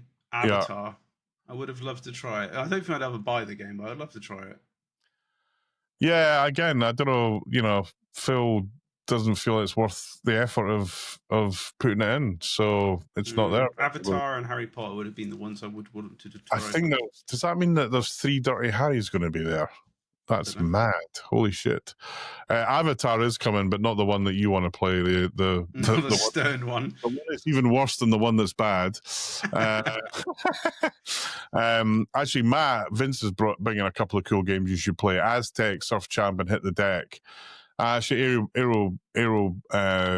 Aerobics, sorry. They're good EM games. I kind of like EM games every now and again. Swords of Fury, Stroby's bringing Turf Champ. Mel from One Stop's brought that every year. It was great once. I don't know if it's worth the effort. And then the tournament games, Wonka, actually quite a good tournament game. Space Shuttle, a great tournament game if it's the Williams one. No Fear. It's an okay tournament game, but kind of quite an easy game. Keep the ball and play. Jaws, an epic tournament game. Star Trek, I'm assuming that's Stern Star Trek, which is a good tournament game. NASCAR, I would torch that. It's freaking awful. Here are the 2 that I have to say why. Jetsons in a tournament. Wait, the spooky Jetsons, right? Yes, yeah, it's in the tournament. Wow. I didn't realize that was code complete. I don't know. Well, it's years old, and I'll be honest, I've played it. It's awful. I mean, I hope people enjoying the tournament. But then Valhalla is the other game in the tournament. Literally, that game, I had to play it in the World Cup of Pinball. And we were actually doing pretty well as Great Britain until I said, I am not playing this fucking shit game anymore. It is awful. It's so bad. I don't know why American Pinball made it, and I don't know why Tony bought one. It's terrible. There's a TBA from Retro Arcade Specialists, and a TBC from Steve Brum. Beatles Gold from Could good be old Predator in that TBA, if I'm honest with you, but I just don't see it happening. I doubt it. I would definitely play it, right? Yeah, but they're not going to put Predator into a tournament on without. Oh, sorry, if it's a tournament game, absolutely no. I don't know what that could be, but hopefully it's good. Creature, Guardians of the Galaxy. I mean, and also actually, one thing to watch out for: Valhalla it was pulled out of Pinball because it's got so many exploits on it. The Pinball guy pulled it out. Creech, Guardians of the Galaxy, John Wick, and Metallica. And yeah, I mean, so if I was playing in a tournament, which I'm not, I would probably go Wonka, Space Shuttle, Star Trek, Beatles, and either John Wick or Metallica. That would be my card. Basically, and I mean, it's kind of I kind of find it frustrating that there's still TBAs 2 days before the event. Yeah. If I was in their position, I would just put a game in and say, we've got, I'll make it up, Attack from Mars, and then people say, where's Attack from Mars? Oh, I had a problem, so we put another game in. I just think having TBAs looks awful. Classics, Badly Lost World. Oops, it's awful. Dolly or 8-Ball Deluxe from Gonzo. That would be great. Both of them are great games. Blackout, it's okay. It's a little bit boring. Space Team.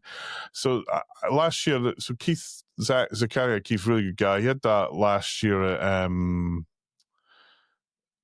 this year and last year at Swavesy, and I kind of liked it initially, but playing it again, it's just not a fun game. It's like one shot where you got to lock the balls and then that's it. Knight Rider, Ballet, it's okay. Joker Poker, it's okay. Harlem Globetrotters, Stan's game, if it is Stan's game, it plays okay. And then Matahari, which is not going to be there, it's going to be Aztec instead of Matahari. Again, a great EM. And then they've got another competition, Jackrabbit Slim with Pulp Fiction that Gonzo's bringing. Crikey, Gonzo's I must have a big van. He did have a van. He's got maybe I don't know if he's got a Luton though. No, it's like a Transit. Well, unless he's hiring a van. No, he's got a Transit with a cab. The back cab in it. Yeah. I don't know how many games has he got then? Jaws. So I would have thought you could only fit 3 in a Transit, but there we go. Yeah, I know, but it feels like he's bringing more. Hold on, let me just check. Hold on. You said Dolly or 8-Ball. Jaws. 1. Jaws 2. Pulp Fiction. That's 3. Oh, okay, that's it. Sorry, I'm talking rubbish. Oh no, Star Trek. So he's got someone else must be bringing games on his behalf then. Maybe David or something. Or he's hired a van. He's got Star Trek Next Gen, Jaws, Dolly or 8-Ball Deluxe, and Pulp Fiction. That's 4. There's no way 4 games fit into his van. Yeah. So unless he's taking his son, so I don't know. Unless he's putting them on the chairs or something, which would be. I hope he isn't. Ladies Comp, Demo Man, Batman, Dark Knight, Metallica, Lady Luck. That's a tough game, that, ladies. Jungle Lord, another tough game. The original Jurassic Park, Rick and Morty, that survives. Star Trek, and Jackpot. And then we've got the NBA stuff. We've got Labyrinth for Stallball, which will be great. The Barrel Ball. Yeah, that Barrel Ball is great. That'll be really good. I played that. Well, actually, I didn't play it. I kind of commentated on it at Pinburg. It was It'll a lot make of it fun. so easy for people to identify when they've drained and who's next and stuff like that. And then Led Zepp Premium, Venom Pro, and X-Men LE from Electrocoin, which is glorious for them. But yeah, I mean, I kind of, what can I say? There's maybe 2 or 3 games that look interesting there. The rest of them, I mean, actually, I might do this. I might go and diff how different some, Mike Parkin's bringing his Alien.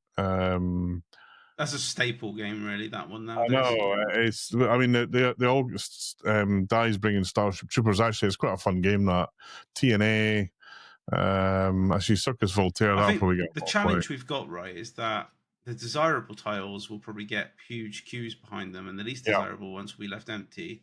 Yep. That's what I'm always a bit concerned about. If there's a lot of good tiles around, it disperses the crowd a bit.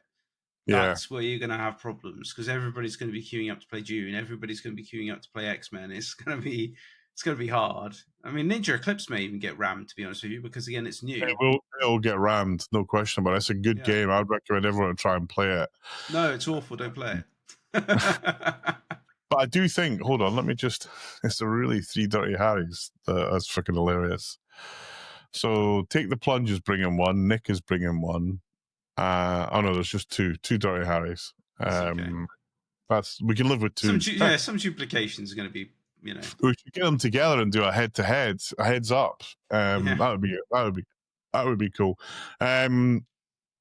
Yeah, there's Twister. That's a fun game, actually. Yeah. So. Are you going to be there for all 3 days? Yeah, I'm driving up on Thursday, and kind of arranging a special activity for someone. Okay. And Friday, actually, I don't know what I'll do on Friday, because I might see if Stroby needs a commentator in the booth, because I'm not playing in the tournament this year. Okay. And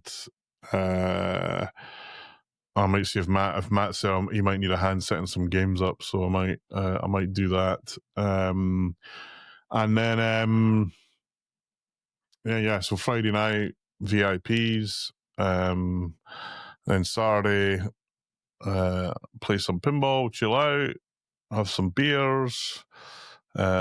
Need to figure out what game I'm beating Alan on this year. Beating him twice. Once on Godzilla. It's got to be on X-Men, surely. Once on, actually, that's it. X-Men. I better start practicing. Alexa, turn on X-Men. Hopefully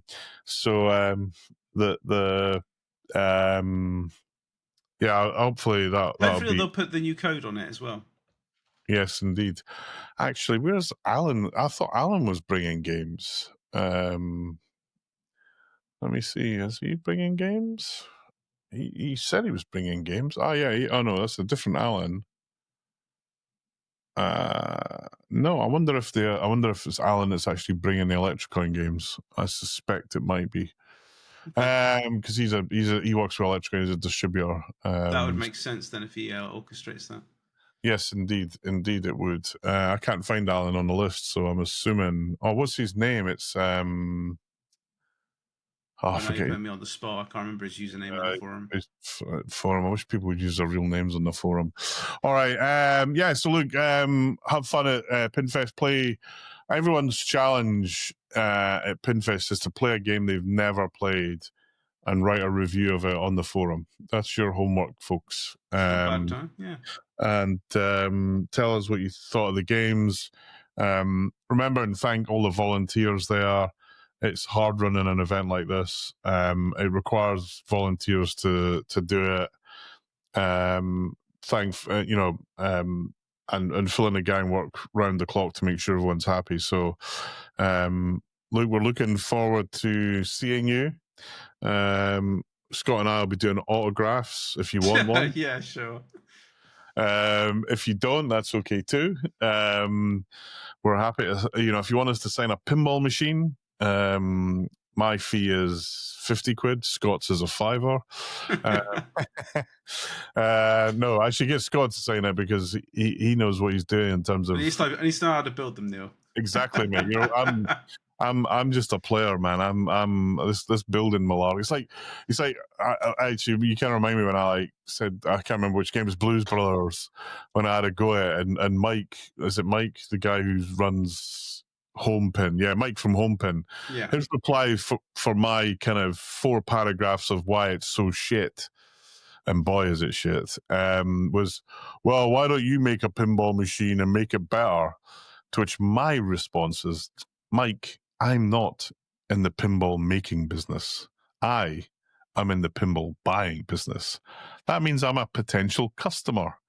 And as a potential customer, you need to do better, especially with Blues Brothers, which is such a great IP.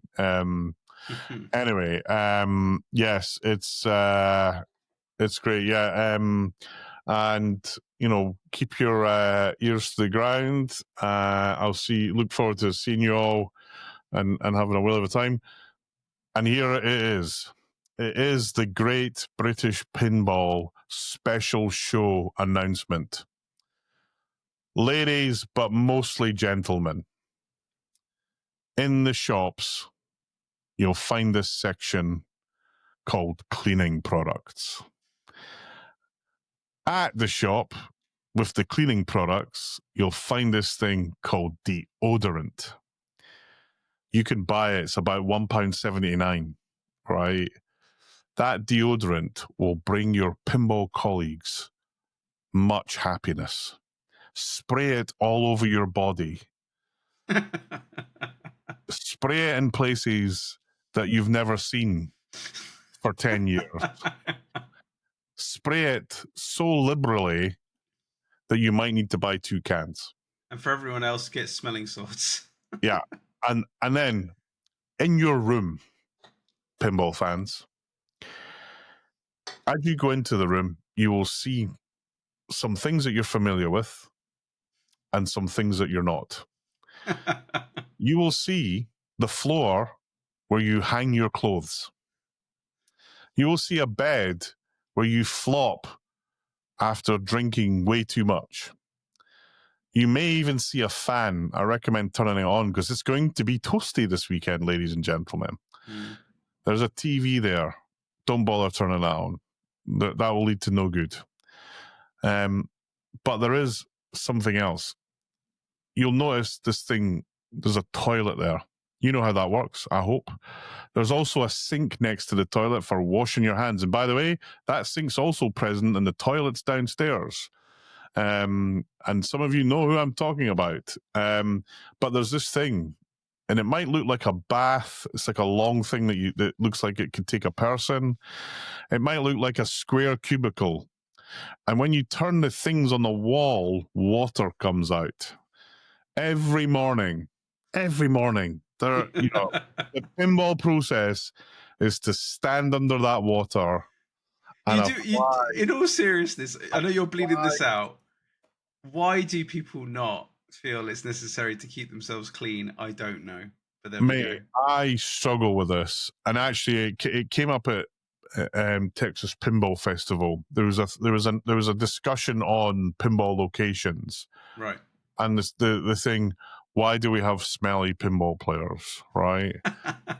It is, and look, here's the problem, folks. And people say, "Oh, Neil, you're such a bully." No, I'm not. I'm trying to you. My wife's heightened sense of smell since she's been pregnant, it's drove me up the wall because I have to be shit hot on cat litter. It cannot be there for more than 5 seconds, put it that way. I won't go into details because we're rating this PG-13 for this podcast. But I'm saying to you people, please, for the sake of my wife, just keep yourselves in a nice, clean state. Yeah. And also, I don't want to hear my wife gagging. It's not nice. Not nice. And she won't hide it. If you smell and she starts to gag, she'll make it out. Yeah. It's all you. You'll be pinned out. We might. And you won't be able to do anything because she's 8 months pregnant. We might have an emergency delivery caused by smell. Exactly. And also, guys, look, you're there all day from like 10 in the morning till 12 It at is night. very hot and sweaty in there. It'll be hot and sweaty. So just before you go to dinner, nip back to your room, maybe have another shower, put on a clean shirt, and a bit more, you know, it's not going to kill you, honestly. In fact, I think Phil's selling shirts. So if you haven't brought a shirt, go buy one from Phil. This goes for a good cause. But I think Phil should sell deodorant at the door. Didn't he do that last year? I think he might. That's amazing. Look, if you haven't got any deodorant, come and see me, and I will give you a blast of my Chanel blue deodorant. I think you're going to say Axe, which will have two effects. One, you will smell great, and two, women all over the event will come and smell you. It's a glorious thing to have. Trust me on this. So, look, with that public service announcement, then no doubt is going to get me in so much freaking trouble. We're going to have people coming up asking you for deodorant all weekend now, I guarantee it. I don't give a shit. Look, just think if you've got a friend that whiffs a bit, you think not telling him is helping him. It's not. Yeah. It is not. Tell him, say, mate, you're a bit ripe there. Just use those words, a bit ripe. Right, and they'll get it. And in a previous life, I had an employee that had this challenge. They didn't know about it. They had no idea. Oh wow! And every time I see this guy, I see him regularly. He works in the industry I'm in. He'll say, he mentions it. He says, honestly, Neil, just telling me what you told me changed my life. And it's. The other thing I think about is if they're not having a shower, what else are they not doing? And on that bombshell, we wish you a glorious PinFest. Yes. Tony Malloy, I'm told, is buying drinks for everybody. So when you see Tony ask him for a beer, I am not bringing any funny T-shirts. I've done that. Everyone's saying, Neil, what's your T-shirt going to be? I've done that gag. So there's no gag from me. Funny hats instead. Funny hats and I'll have a few cans of deodorant in my pocket. No, but send it. Folks, have a great PinFest. A big thanks to everyone who runs it and has dealt with organising it up to this point. And I'm looking forward to seeing everybody and having a great time. And remember, folks, it's only pinball. It's like, think as this weekend. Think where you could be versus where you are. And, I got friends out in Israel. I got friends in Ukraine. It is, we're lucky. We're very lucky to have Phil and his team put on a show to entertain us. And remember, I'll be doing the Bohemian Rustify at the karaoke. Amazing. Can't wait. Is this the real metal? Anyway, I'll stop there. Thanks everybody for tuning in. If there's a thing you want us to talk about the podcast, let us know. Scott and I will be there all weekend. We might do an impromptu Saturday night podcast if we're up for it. Maybe a quick 20 minutes standing. I'm not drunk. Standing next to the noise and trying to get through. If you want to join us for that, let us know. Safe driving, everybody. And also, actually, a more serious point, right? A couple of PinFests, people have been moving games. They've hurt themselves. It's true. Right, be careful, guys. These games, they're 150 kilos. You know that, right? And you might say, why is this asshole reminding us that? Honestly, take your time, take it easy. Do not, ask for help. If you're bringing games in and you need help, I'll be around. I'm happy to help anyone that needs games unloaded and set up. And don't forget as well, try not to leave anything of value in the cars. We did have some thefts last year. Yeah, really good point. Hide all your valuables, including your spare tire, which I didn't even know was a valuable. But yes, I don't know if Phil's doing anything about that. I hope he is. But that was a bit of a shitter last year. Actually, the tire in our van got stolen, but the hire car screwed up and didn't charge us for it, which I was amazed by. But and all those bringing games, thank you very much. Really appreciate it. We shall see you on Friday night, if not before. Have a great week. Enjoy the weather. Scott and I will be back probably roughly this time September. Yes, for the new announcement. For the big new announcements, including the fact that Scott will have had his little one and called him Neil. Named that after the astronaut, not me, of course. Of course. But no, yeah. So actually, we might we'll see how we feel. If we think we need to do a PinFest wrap up, we might do one of them. But yeah, the thing is Scott and I actually have to record 14 podcasts and assume that we guess the future, because Scott is about to go into the busiest, most tired moments of his life. If I look tired now, I'm going to look exhausted later, mate. Your beard's going to be down your knees. You are going to be running around. But I'll be honest with you, mate. You'll look back on it and think it was worth every minute. So good luck with that, Scott, from everybody in the community, I'm sure.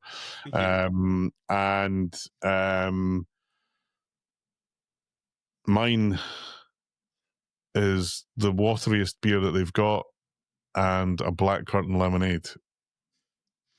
Adios, amigos. It's goodbye from my great friend Scott. Bye. And it's goodbye from my other friend in my head, Neil. Goodbye. We will see you on Friday. And with that, we're out. Adios. See you, folks. Safe journeys.